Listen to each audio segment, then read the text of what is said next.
बिलखते बच्चे माँ की गोद में रह गए और उनके बाप रुखसत हो गए। माएँ तड़पती रह गई, हाथों से बेटे निकल गए। बहनें सिसकती रह गई, भाई हाथों से निकल गए। बच्चे बिलखते रह गए, बाप हाथों से निकल गया और उनकी लाशें तक नहीं मिली। उन मजबूरों, उन बेबसों, उन लाचारों के साथ क्या हम अमली तौर पे खड़े नहीं होंगे? या सिर्फ हम एक पोस्ट करके समझेंगे कि अपना हक अदा कर दिया, या सिर्फ इजहार तासुफ करके, या सिर्फ उनके लिए दुआ करके हम समझ लेंगे कि काफ़ी हो गया? या हमें अमली तौर पे उनके लिए मकदूर पर खड़ा होना पड़ेगा? हमारा दीन तो हमें यही सिखाता है। तो उन बिलखते हुए लाचार और मजबूर लोगों की मदद के लिए जब हम उनके साथ अमलन खड़े होंगे, हम उनकी ज़रूरत को पूरा करने के लिए अपने वसाइल के साथ खड़े होंगे, तो अर्ज का रब कितनी करम नवाजी हमारे ऊपर फरमाएगा। इसलिए मैं आपसे कहूँगा कि मुख्तलिफ़ महलों में मुख्तलिफ़ मसाजिद की अंजुमनें बाकायदा फ़ंड करके बाकायदा वहाँ जा कर के उन लोगों की मदद करें, अमली मदद करें, और इसमें देर ना करें। वक्त बड़ी तेज़ी के साथ गुजर है, उनका एक एक लम्हा बड़ा कीमती है। एक वक्त का खाना खाया है तो दूसरे वक्त का खाना नहीं है। खुले आसमान तले पड़े, वहाँ खैमों की ज़रूरत है, वहाँ अद्वियात की ज़रूरत है, वहाँ पके हुए खाने की ज़रूरत है।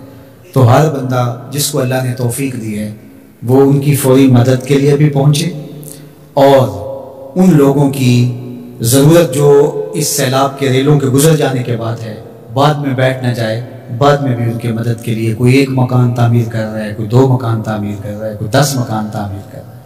मैं ये कह रहा हूँ कि हर मस्जिद के नमाजी मिल के एक एक मकान अपने ज़िम्मे ले लें तो पाकिस्तान के अंदर जो लाखों मसाजिद हैं तो लाखों मकान उनके बन जाएंगे। सिर्फ मस्जिदों के नमाजी मिल के पूरा मोहल्ला 200, 500, 300 घरों का एक मोहल्ला होता है, तो सिर्फ वो एक एक मकान अपने ज़िम्मे ले लें। ये जितने स्कूल हैं, सरकारी हैं, प्राइवेट स्कूल हैं, ये एक स्कूल 1, 2, 3 मकान अपने ज़िम्मे ले लें। हर फैक्ट्री अपने ज़िम्मे एक एक मकान ले लें। ये जितने पेट्रोल पंप बने हुए हैं, ये 1, 2, 4 जो है वो मकान अपने ज़िम्मे ले लें। पीरानी उज़ाम 2, 4, 10 मकान अपने ज़िम्मे ले लें। हर आस्थाना अपने ज़िम्मे मकानात ले लें। तंजीमात अलग जो काम कर रही हैं, अल्लाह उनको मज़ीद तौफीक़ात से नवाजे। जिनको तौफीक नहीं वो भी इस काम में आगे आएँ। तो ये कोई इतना बड़ा काम ही हम खड़े कर सकते हैं अपने भाइयों को। अंसारे मदीना की मिसाल हमारे सामने मौजूद है। ये जो काफिले आए थे मक्कातुल मुकर्रमा से तो सबको छोड़ के आ गए थे। हुजूर ने एक को एक का भाई बना दिया, मवाक़ात मदीना से कहते हैं। तो उन्होंने आधा आधा सामान, अपने बाग, अपनी सारी चीज़ें आधी आधी उनके सुपुर्द कर दी कि आप हमारे भाई हैं। कायनात में मदद, नुसरत, इआनत और यूं भाईचारे की कोई और दूसरी मिसाल इस तरह की नहीं है, और ये दीन क़यामत तक है। तो वो सुन्नत मुसलसल होनी चाहिए कि एक एक फैमिली अपने ज़िम्मे ले लें। अल्लाह ने आपको आफियत में रखा है, अल्लाह के हुजूर इस नेमत का शुक्राना अदा करना होगा, अमलन भी, कौलन भी, रवैयतन भी, और अपने वसाइल और अपने माल के ज़रिए भी। सियासी लोग भी 2-4 हफ्ते के लिए अपनी सारी बाहमी मुखासमतें ये मुअत्तल कर दें और इन अपने भाइयों के साथ खड़े हो जाएं जाके। और हुकूमत वक्त भी तरजीहन इनको देखे। ये बाहर के दौरे आगे पीछे ये जो कुछ हो रहा है, ये वक्त नहीं है कुछ कहने का।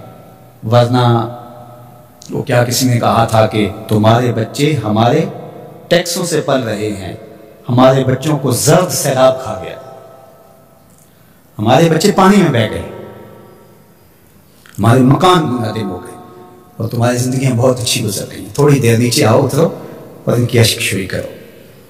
जो बैरूनी ममालिक से अमदाद आएगी, जो यहाँ से, उसको मुनसिफाना तरीके के साथ इन तक पहुँचाओ। ऐसा ना हो कि गंदम की बोरियां सड़ जाएं और लोग भूख से मर जाएं।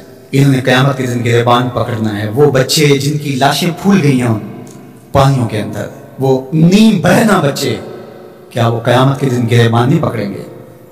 क्या जवाब दे सकेंगे हम अल्लाह उसके रसूल के सामने? हिदायतुल मुस्तफ़ा अपनी बिसात के मुताबिक अपने इन भाइयों के साथ खड़ा है। आप हमारे साथ खड़े हो जाएं, मिलके हम काम करते हैं। जिस तंजीम के साथ भी आपका इत्मीनान क़ल्ब है, एतमाद है, उसके साथ खड़े हो जाए। ये बड़ी तेज़ी के साथ काम करने का वक्त है, ज़्यादा सोचने का वक्त नहीं है। फ़ौरन किसी के साथ जुड़ जाएं, खुद चले जाएं, दौड़ पड़े वहाँ। आप उनके साथ खड़े होंगे وہ اپنے ساتھ آپ کو موجود پا کر ہی جو ہے ان کو تسلی ہوگی، تشفی ہوگی کہ ہمارے درد میں ہمارے کوئی آنسو تو پوچھنے والا ہے۔